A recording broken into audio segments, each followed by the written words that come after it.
কথামৃতের পরবর্তী অংশ। শ্রীরামকৃষ্ণ ভক্তদের প্রতি কথা বলছেন ঠাকুর। ঈশ্বর সব করেছেন, এ জ্ঞান হলে তো জীব মুক্ত। কেশব সেন শম্ভু মল্লিকের সঙ্গে এসেছিল। আমি তাকে বললাম, গাছের পাতাটি পর্যন্ত ঈশ্বরের ইচ্ছা ভিন্ন নড়ে না। স্বাধীন ইচ্ছা, ফ্রি উইল কোথায়? সকলই ঈশ্বরাধীন। ন্যাংটা অত বড় জ্ঞানী গো, সেই জলে ডুবতে গেছিল। এখানে 11 মাস ছিল। পেটের ব্যারাম হলো, রোগের যন্ত্রণায় অস্থির হয়ে গঙ্গাতে ডুবতে গেছিল। ঘাটের কাছে অনেকটা চড়া, যত যায় হাঁটু, জলের চেয়ে আর বেশি হয় না। তখন আবার বুঝে ফিরে এলো। আমার একবার খুব বাতিক বুদ্ধি হয়েছিল, তাই গলায় ছুরি দিতে গেছিলাম।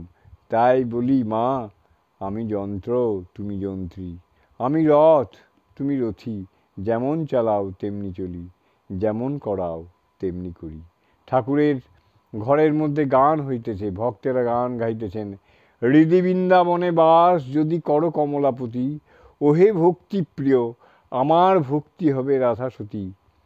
মুক্তি কামনা আমারই, হবে বৃন্দে গোপনারী, দেহ হবে নন্দের পুরী, স্নেহ হবে মা যশোমতী। আমায় ধর ধর জনার্দন, পাপ ভার গোবর্ধন, কামাদি ছয় কংসচরে, ধ্বংস কর সম্প্রতি। বাজায়ে কৃপা বাঁশুরি, মন ধেনুকে বশ করি, তিষ্ট হৃদি গোষ্ঠে পুরাও ইষ্ট এই মিনতি। আমার প্রেমরূপ যমুনা কূলে, আশা বংশী বটমূলে, সদাস ভেবে সদয় ভাবে সতত করে বসতি।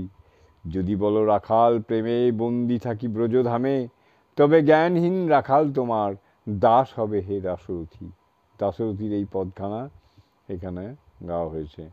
আমার প্রাণ পিঞ্জরের পাখি গৌনারে, ব্রহ্ম কল্পতরু মূলে বসেরে পাখি, ব্রহ্ম কল্পতরু মূলে বসরে পাখি।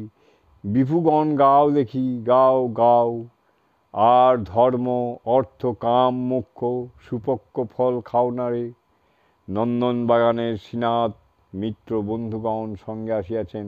ঠাকুর তাহাকে দেখিয়া বলিতেছেন, এই যে এর চক্ষু দিয়ে ভিতরটা সব দেখা যাচ্ছে। সার্সির দরজার ভিতর দিয়ে যেমন ঘরের ভিতরকার জিনিস সব দেখা যায়। শ্রীনাথ, যজ্ঞনাথ এরা নন্দন বাগানের ব্রহ্ম পরিবারভুক্ত। ইয়াদের বাটিতে প্রতি বৎসর ব্রাহ্ম সমাজের উৎসব হতো। উৎসব দর্শন করিতে ঠাকুর পরে গিয়েছিলেন। সন্ধ্যার পর ঠাকুর বাড়িতে আরতি হইতে লাগিল। ঘরে ছোট খাটটিতে বসিয়া ঠাকুর ঈশ্বর চিন্তা করিতেছেন। ক্রমে ভাবাবিষ্ট হইলেন। ভাব উপসময়ের পর বলিতেছেন, মা ওকেও টেনে নাও, ও অত দিনও ভাবে থাকে, তোমার কাছে আসা যাওয়া করছে।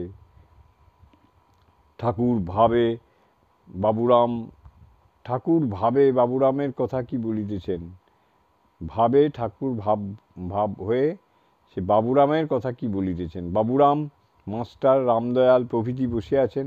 রাত্রি 8টা-9টা হইবে। ঠাকুর সমাধিস্থ বলিতেছেন, জড় সমাধি, চেতন সমাধি, স্থিত সমাধি, উন্মনা সমাধি। এর শেষ অংশটুকু পাঠ করছি। শ্রীরামকৃষ্ণ, ঈশ্বরের কার্য কি বোঝা যায়? তিনি কি উদ্দেশ্যে কি করেন? তিনি সৃষ্টি, পালন, সংহার সবই করছেন। তিনি কেন সংহার করছেন আমরা কি বুঝতে পারি? আমি বলি, মা আমার বুঝবার দরকার নাই, তোমার পাদপদ্মে ভক্তি দিও। মানুষ জীবনের উদ্দেশ্য এই ভক্তি লাভ, আর সব মা জানেন। বাগানে আম খেতে এসেছি, কত গাছ, কত ডাল, কত কোটি পাতা, এসব বসে বসে হিসেব করবার আমার কি দরকার? আমি আম খাই, গাছপাতার হিসাব আমার দরকার নাই। ঠাকুরের ঘরের মেঝেতে আজ রাত্রে বাবুরাম, মাস্টার ও রামদয়াল শয়ন করিলেন। গভীর রাত্রি 2-3টা হইবে। ঠাকুরের ঘরে আলো নিভিয়া গিয়াছে। তিনি নিজে বিছানায় বসিয়া ভক্তদের সহিত মাঝে মাঝে কথা কহিতেছেন। শ্রীরামকৃষ্ণ ও বাবুরাম মাস্টার প্রভৃতি দয়া ও মায়া, কঠিন সাধন ও ঈশ্বর সাধন। কঠিন সাধন ও ঈশ্বর দর্শন শ্রীরামকৃষ্ণ মাস্টার প্রভৃতি ভক্তদের প্রতি। দেখো, দয়া আর মায়া এই দুটি আলাদা জিনিস। মায়া মানে আত্মীয় মমতা, যেমন বাপ মা ভাই ভগ্নী স্ত্রী পুত্র এদের উপর ভালোবাসা। দয়া সর্বভূতে ভালোবাসা, সমদৃষ্টি। কারু ভিতর যদি দয়া দেখো, যেমন বিদ্যাসাগরের, সে জানবে ঈশ্বরের দয়া। দয়া থেকে সর্বভূতের সেবা হয়। মায়াও ঈশ্বরের। মায়ার দ্বারা তিনি আত্মীয়দের সেবা করিয়ে লন। তবে একটি কথা আছে, মায়াতে অজ্ঞান করে রাখে আর বদ্ধ করে, কিন্তু দয়াতে চিত্তশুদ্ধি হয়, ক্রমে বন্ধন মুক্তি হয়। চিত্তশুদ্ধি না হলে ভগবান দর্শন হয় না। কাম ক্রোধ লোভ এইসব জয় করলে তবে তাঁর কৃপা হয়, তাঁর দর্শন হয়। তোমাদের অতি গুহ্য কথা বলছি। কাম জয় করবার জন্য আমি অনেক কাণ্ড করেছিলাম। এমনকি আনন্দ আসনের চারিদিকে জয় কালী বলে অনেকবার প্রদক্ষিণ করেছিলাম।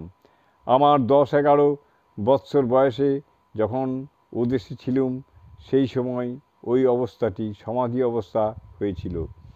মাঠ দিয়ে যেতে যেতে যা দর্শন করলাম তাতে বিহ্বল হয়েছিলাম।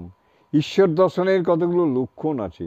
জ্যোতি দেখা যায়, আনন্দ হয়, বুকের ভিতর তুবড়ির মতো গুড়গুড় করে মহাবায়ু ওঠে। পরদিন বাবুরাম রামদয়াল বাড়ি ফিরিয়া গেলেন। মাস্টার সেই দিনও রাত্রি ঠাকুরের সঙ্গে অতিবাহিত করিলেন। সেই দিন তিনি ঠাকুর বাড়িতেই প্রসাদ পাইলেন। জয় ঠাকুর।